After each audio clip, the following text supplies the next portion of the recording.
আসসালামু আলাইকুম। আজকে কেমিস্ট্রির জৈব রসায়নের দ্বিতীয় পার্টে চলে আসছি। 12 নম্বর প্রশ্ন শেষ করছিলাম যে কোন যৌগটির স্ফুটনাঙ্ক সবচেয়ে কম? ইথারের। কেন ইথারের গণনাঙ্ক স্ফুটনাঙ্ক কি সবচেয়ে কম? আচ্ছা, তাহলে 13 নম্বর প্রশ্নে যাওয়া যাক যে কোনটি আলোক সক্রিয় যৌগ? কোনটি আলোক সক্রিয় যৌগ? আচ্ছা, যার কাইরাল কার্বন আছে সেটাই তো আলোক সক্রিয় যৌগ, সেটা জানি না। তাহলে কার্বনের যে 4টা হাত আছে, চারটাতে যদি ভিন্ন ভিন্ন মোল, চারটাতে যদি ভিন্ন ভিন্ন কি থাকে, মৌল থাকে, তাহলে সেটাই কি আলোক সক্রিয়, তাই না? তাহলে উত্তর কি? উত্তর হবে এখানে দেখো, চারটাতে কার্বনের ভিন্ন ভিন্ন আছে, হাত আছে। আচ্ছা, দুইটি এনানসিওমারের সমতুল মিশ্রণকে কি বলে? রেসিমিক মিশ্রণ। এটা মুখস্থ থাকবে, টনটনে মুখস্থ। দুইটি এনানসিওমারের সমতুল মিশ্রণকে কি বলে? রেসিমিক মিশ্রণ। তারপরে মিথানল যৌগে অক্সিজেনের হাইব্রিডাইজেশন সাধারণত কি? মিথানল যৌগে অক্সিজেনের হাইব্রিডাইজেশন সাধারণত কি? sp3 না? ইথানল যৌগের অক্সিজেনের হাইব্রিডাইজেশন কি sp3 না? কেননা এর কি দুইটি সিগমা বন্ধন এবং দুই জোড়া নিঃসঙ্গ ইলেকট্রন যুগল বিদ্যমান না? এখানে কয়টি সিগমা বন্ধন দেখো তো। যে এখানে যদি আমি লিখি যে CH3 বন্ড ও বন্ড H, তাহলে এখানে কয়টি সিগমা বন্ধন আছে? কয়টি সিগমা বন্ধন আছে? দুইটি সিগমা বন্ধন এবং দুইটা কি নিঃসঙ্গ মুক্ত ইলেকট্রন আছে না? তাহলে যদি দুইটা সিগমা এবং দুইটা লন পেয়ার থাকে, তাহলে আমরা কি কি জানি? সেটা হচ্ছে sp3 হয় সাধারণত, তাই না? তাহলে 2 সিগমা প্লাস 2 লন পেয়ার যদি থাকে, তাহলে সাধারণত সেটা কি হয়? sp3 হয়। আচ্ছা, CH3 bond CH double bond C double bond CH2 এর নাম কি?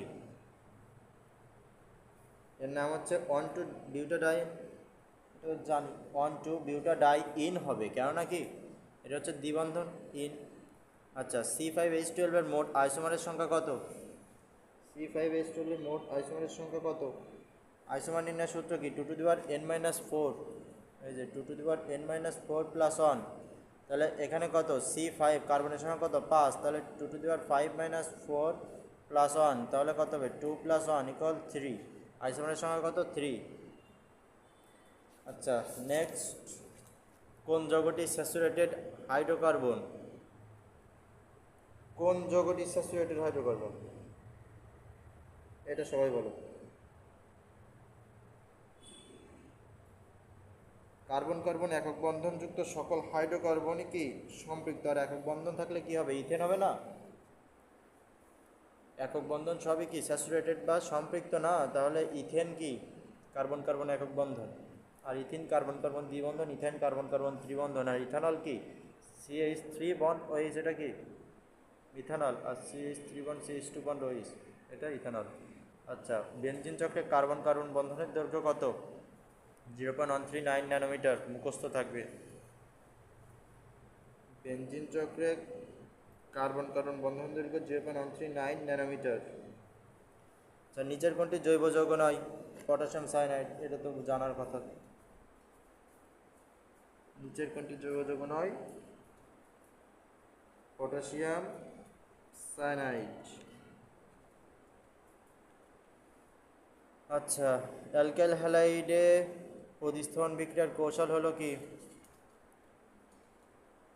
অ্যালকাইল হ্যালাইডে প্রতিস্থাপন বিক্রিয়ার কৌশল হলো নিউক্লিওফিলিক। এটা হচ্ছে কুমিল্লা ইউনিভার্সিটিতে আছে, নিউক্লিওফিলিক। অ্যালকাইল হ্যালাইডে প্রতিস্থাপন বিক্রিয়ার কৌশল হলো কি? নিউক্লিওফিলিক। 16-17 সালে আসছে, বুঝছি। আচ্ছা, তারপরে 22, গ্যামাক্সিন কি? গ্যামাক্সিনের সংকেত কি? C6H6Cl6। এটা হচ্ছে গ্যামাক্সিনের সংকেত। কেননা গ্যামাক্সিন কি বেনজিন প্লাস 3 ক্লোরিনের সাহায্যে সূর্যালোকের উপস্থিতিতে কি গ্যামাক্সিন উৎপন্ন করে না? বেনজিন হেক্সাক্লোরাইড বা গ্যামাক্সিন উৎপন্ন করে না? এটা একটা কি শক্তিশালী জীবাণুনাশক। গ্যামাক্সিন কি একটি শক্তিশালী জীবাণুনাশক।